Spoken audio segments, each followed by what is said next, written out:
6 people have been killed in a train accident on the Great Belt Bridge in Denmark. Police said the bridge linking the islands of Zealand and Funen has been shut after the incident, and people are reportedly being evacuated. No cause is yet known for the crash, but local media reports suggest a passenger train hit a cargo train amid high winds. Tens of thousands of vehicles cross the bridge every day. 2 Scandinavian women tourists have been found dead in Morocco, with cords to their necks, the country's interior ministry said. Both bodies were found near the town of Imleo in the High Atlas mountain range, near the foot of North Africa's highest peak, Mount Tepco. The women, from Denmark and Norway respectively, have not yet been named. A police investigation has been launched into their deaths, the Interior Ministry statement said. A popular tourist attraction has become the latest Chinese company to show solidarity with Huawei's chief finance officer, Meng Wanzhou, who was arrested in Canada on 1 December.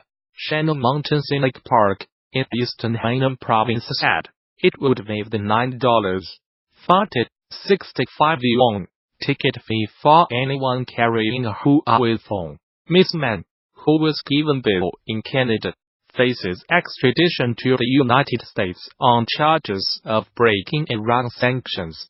Her case has upped tensions with China. Use Huawei phones. Shoot grand photos on the mountain. A notice on the Shannon Park's social media account said, "We wish friends around the world who support Huawei's success and bliss."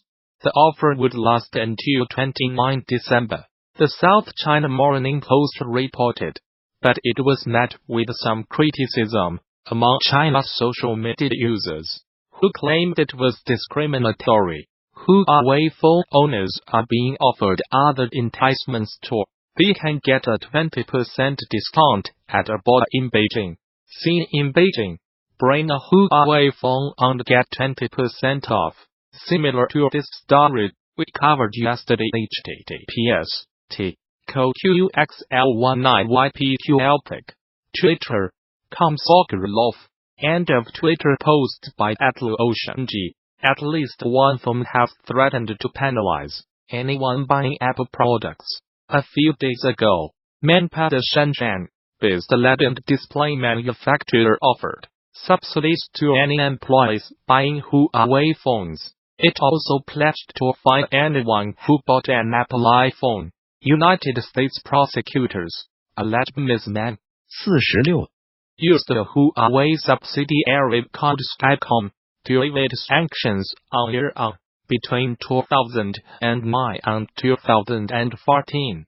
They also alleged she publicly misrepresented Skycom as being a separate company from Huawei, and that she deceived banks about the true relationship between the two companies.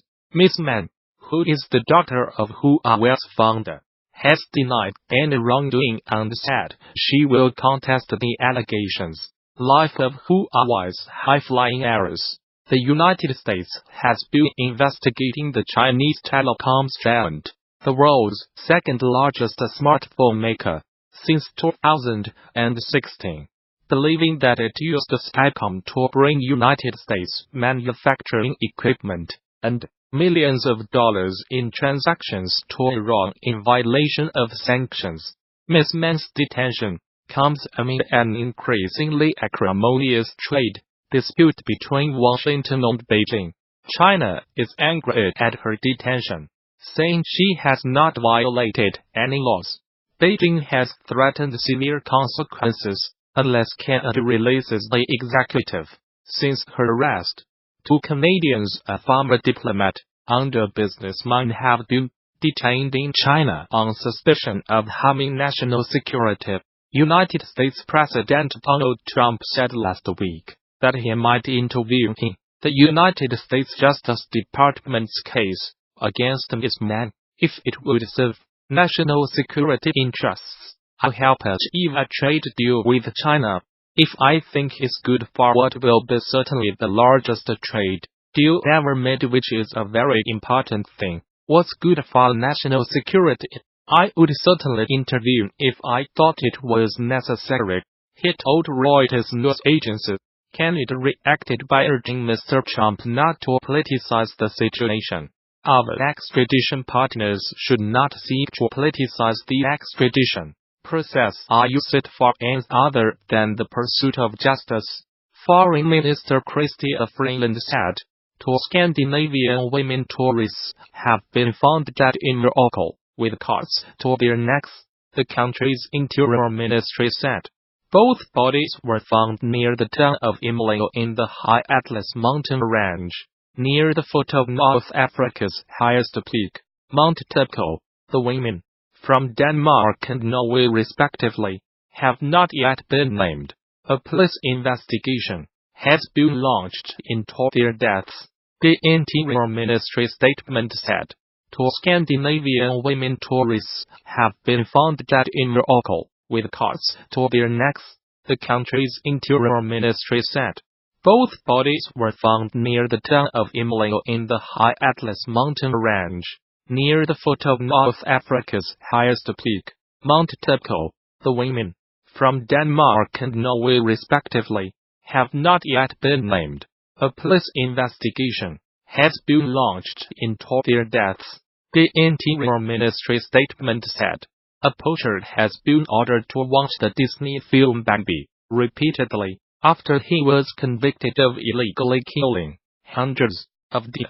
Missouri hunter David Barry, Jr., must view the film at least once a month during his year-long sentence. He was arrested in August along with 2 family members for killing the deer, taking their heads and leaving their bodies to rot. Prosecutors said, it is reportedly one of the biggest poaching cases in Missouri history, on top of the jail sentence of the illegal deer hunting.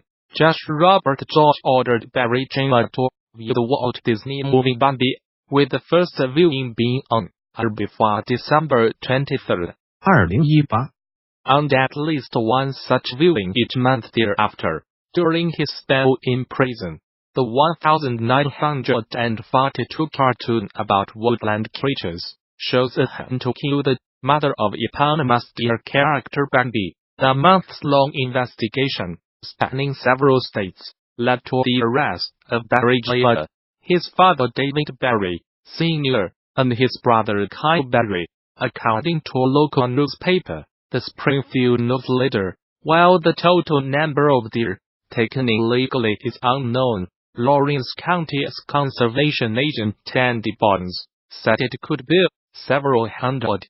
Barry Jr. received a year-long sentence in Lawrence County Prison after pleading guilty to illegally taking wildlife. He has also been sentenced to a 120-day term in Barton County Prison for a firearms probation violation, and both he and his father had their hunting privileges revoked for life by the Missouri Conservation Commission. The United States military says it has killed 62 fighters from the Islamist group Al-Shabaab in 6 airstrikes in Somalia. 4 airstrikes on Saturday killed 32 militants, and a further 2 on Sunday killed 28, it said in a statement. These were the deadliest air attacks in Somalia since November 2017, when the United States said it had killed 100 militants. Somalia has seen a sharp increase in the number of airstrikes and casualties since President Donald Trump took office in the United States in January 2017.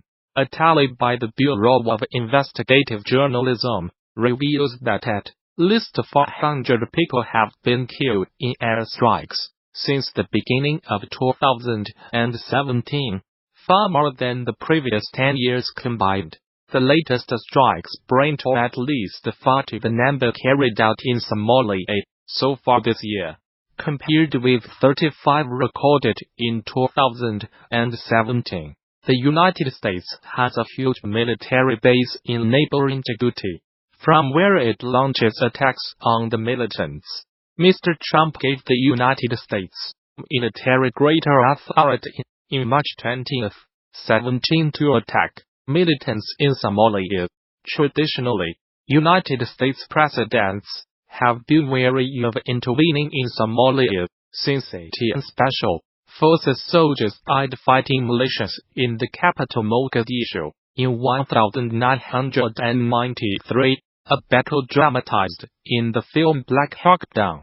No civilians were killed in the latest airstrikes, which were carried out in coordination with the Somali government, the United States military said.